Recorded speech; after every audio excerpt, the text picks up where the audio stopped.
Today's vegetarianism, the noble way of living, will be presented in Mongolian with subtitles in Arabic, Alaxese or Vietnamese, Chinese, English, French, German, Hungarian, Indonesian, Italian, Japanese, Korean, Mongolian, Persian, Portuguese, Russian, Spanish, and Thai.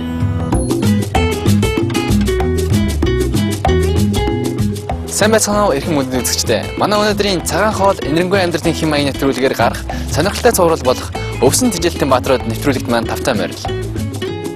Маш жижиг болох 1 г жинтэй морин шоргоосноос ахуулаад 5000 кг жинтэй аврах том заан зэрэг хамгийн сүр жавхлан амьтад хүртэл зөвхөн ургамал голдуу ногоон хоолоор амьдарч чаддаг билээ. Тэдний хоолны дэглэм маш өргөн сонголттой.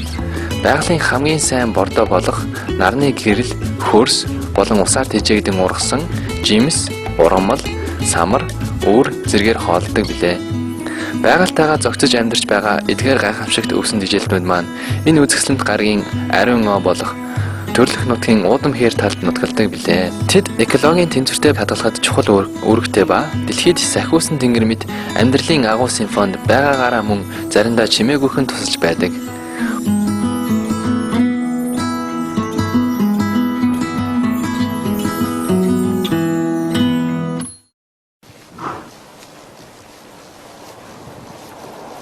Өнөөдөр болон дараа 7 хоногт бид Монголын тахь хэмээх дэлхийд цорын ганц зөвлөд байгаа зэрлэг адууны талаар та бүхэндээ танилцуулах болно.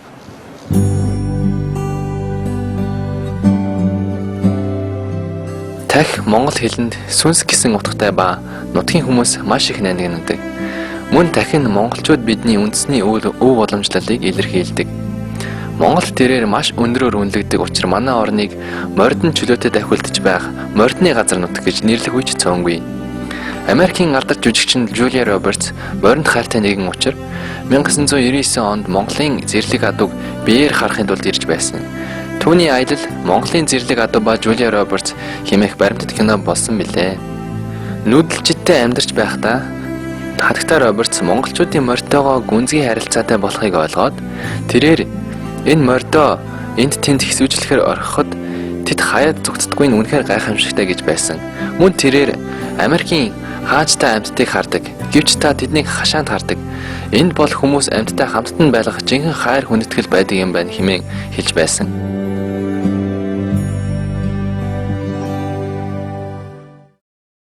Гэвч яг үүндээ та бид тахийг хэр ойроос харах боломжтойг олж мэдцгээе.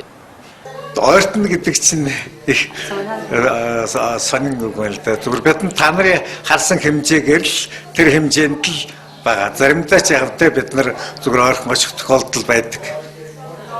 Бид нар одоо хамгийн их аятайхан ойрточуд бол нэг 50-60 м энтердэл зайнд л одоо ойртож чадна. Тэрнээс илүү ойртож чадахгүй.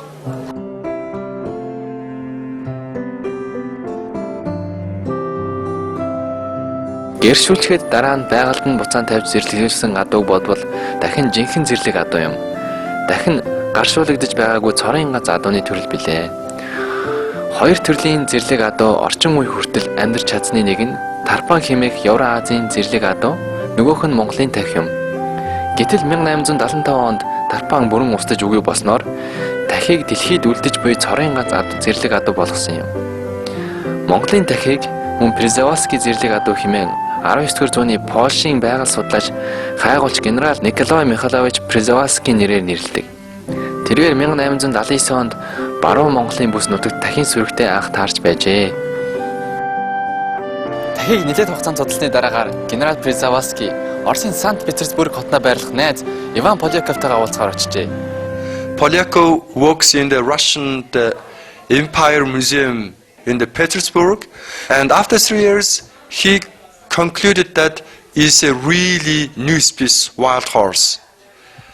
And after that, all of the scientists doesn't believe during the 20 years. They usually think that this is not real wild horse. Maybe it's possible to crossbreed with the Mongolian domestic horse and Asiatic wild ass. They usually think that.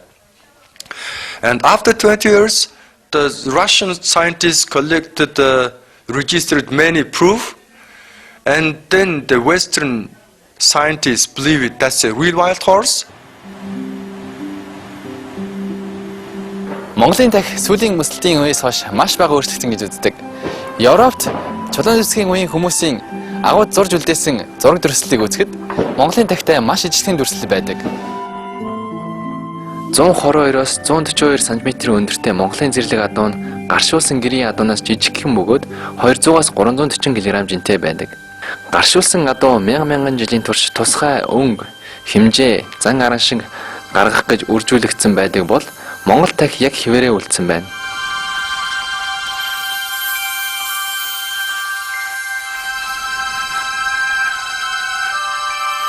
Difference means wild horse is a little bit smaller than the domestic horse, and body color is sandy yellowish, and all of them same color. This is the very basic and common and first characteristic of the wild animals. All of the wild animals have to have same color.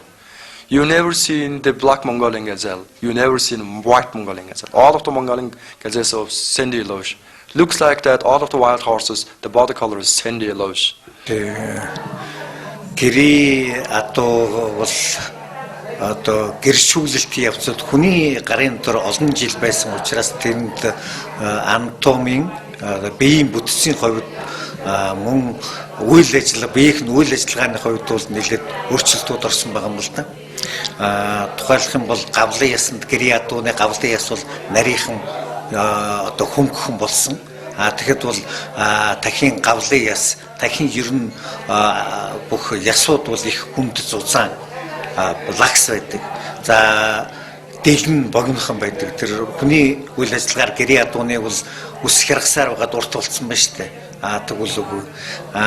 Байгаль дээр and the mane is never grew up, very small, and also tail is very thin and short, and in the forelegs there is a zebra stripes on the forelegs, and eye round is white and mouth round is white, and the phylogenetically the wild horses have 66 chromosomes and domestic horses have 64 chromosomes.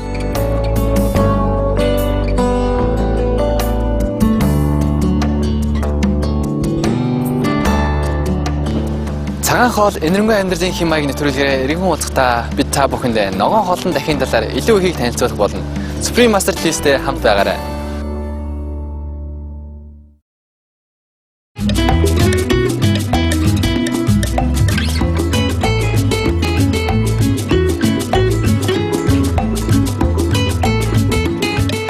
Цагаан хоол энэрэнгүй амьдралын хэм маяг нэвтрүүлгээр татам орил.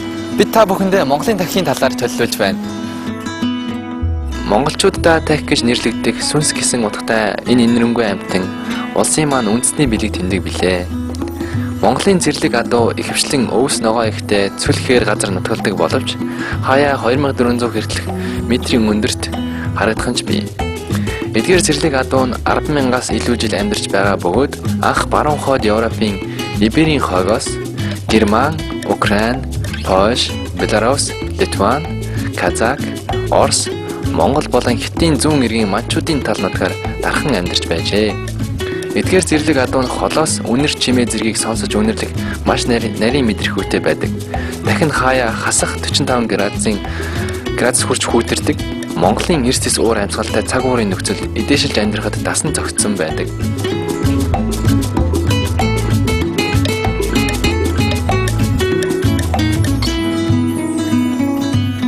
байгаль дээр гэрээ адуу бол одоо жилийн турш бэлчээрт байгаад бол нэлээд турж онд ордог. Тэгэх юм бол тахь бол маш бага энергийн зарцуулалтайгаар онд орж чаддаг. Ийм гэх мэтийн олон ялгаа байна. Тэсвэр чанар бол маш илүү. Энэ бол Монголын байгалийн нөхцөл бол Европын бас тэс өөр штэ. Тэгээ энд бол жилийн турш зөвхөн байгальд л байдаг. Хүний гараас үс идэхгүй бол байгаа штэ. Тэгээд энэ бол одоо их тэсвэр чанар.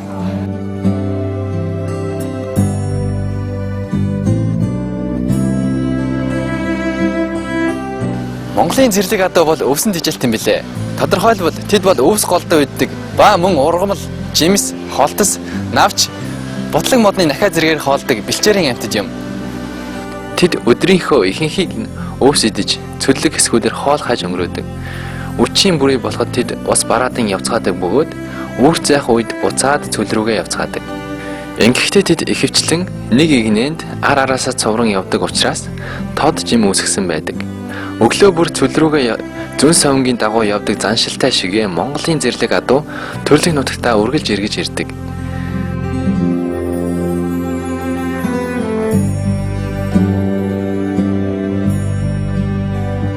Mongolia is a very big country. If that some of the wild horses, the domestic horse born in eastern part, and then sail to the western part, about 1,000 kilometers, and then that horses always run back to the native homeland. This is very common in Mongolia, and I know this is very amazing story. We want to help the Vietnam populations and send them about 2,000 horses.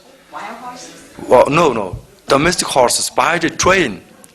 But 2 years later, one of the horses came back in Mongolia, in native homeland. It's very amazing because the Vietnam is so far from here, and there is many rivers and many seas, and also it's so far. And the thing is, that horse is transported by train, and after that he came back to the Mongolia, and that's really strange. And the former Mongolian president is a socialist president. They love very much that the horse, which is come back to the natal country, and he says, since that time, never ride this horse, never use this horse, just leave it. Looks like a natural, and it means that the president gives the very high honor and much honor for this horse. This former Mongolian president. There's also same stories like this, and this is real wild horse. The one of the wild horse was in England, and this horse just go back to the Mongolia, and it's also a long time ago, I think. But I heard about it, and also the local herdsmen said about this story to the young generations, and all of the Mongolians love very much for the Mongolian domestic horse, because there is some special and very fantastic myths for the young generations. Usually Mongolian thinks that Mongolian domestic horses are very intelligent, very clever. Хэдэн зууны турш Монголын тахь баруун Монголын өвсөрхөг цөл болон тал хээр нутгаар их хэмжээгээр сөрөглөн нутагдж байжээ. Гэвч цаг уурын өөрчлөлт болон хүний буруу үйл ажиллагаанаас болж бэлчээрийн газар багасч гол орхих ширхснээс болж тэдний тоо толгоо эрс зөөрсөн билээ. Алтан нурууны болон Хятад Монголын хил дээр байдаг шар морины нурууны хоёр талын хагас чөлдсөн хуурай хээр тал руу тэдний амьдрах орчин хязгаарлагдсан хавчигдсан юм. The scientist thinks that we have only one way to save these horses. This is the reintroduction. Монголын засгийн газар бол тахин сэргээ нутагшуулах ажлыг бодлогоор дэмждэг. And very first time in 1992, the first 16 horses came here in Hosta National Park. Since that time, the reintroduction project is starting. And now, after 17 years later, we have 260 wild horses. Монголын зэрлэг адуу хэдийгээр хатуу ширүүн нөхцөлд амьдардагч зөвхөн ургамал голдох хоолоор амь зууж хэрхэн олон зуун жилиг төсвөрсөөр ирсэн тэднийг ямар их төвчээр хатуужилтай амьтад болохыг нь матаж байгаа юм. Энэ үзэсгэлэнт биегэн хоолтон амьтны сүр жавхлан гоо сайхан олон хүнийг гайхшруулж байх болтугай. Эх 7 хоног гарах дараагийн дугаараар бид та бүхэндээ эдгээр зэрлэг амьтад хэрхэн амьдарчаар ирсэн талаарх Монголын дахин эрдэмтдтэй хийсэн ярилцлагаас хүрэх болно. Бид бүхэн илүү энэрэнгүй байгальтай ээлтэй амьдралын хэм маягтай байж эдгээр тахь болон бусад бүх амьтдыг инхрийлэн хайрлаж хамгаалж байх болтугай.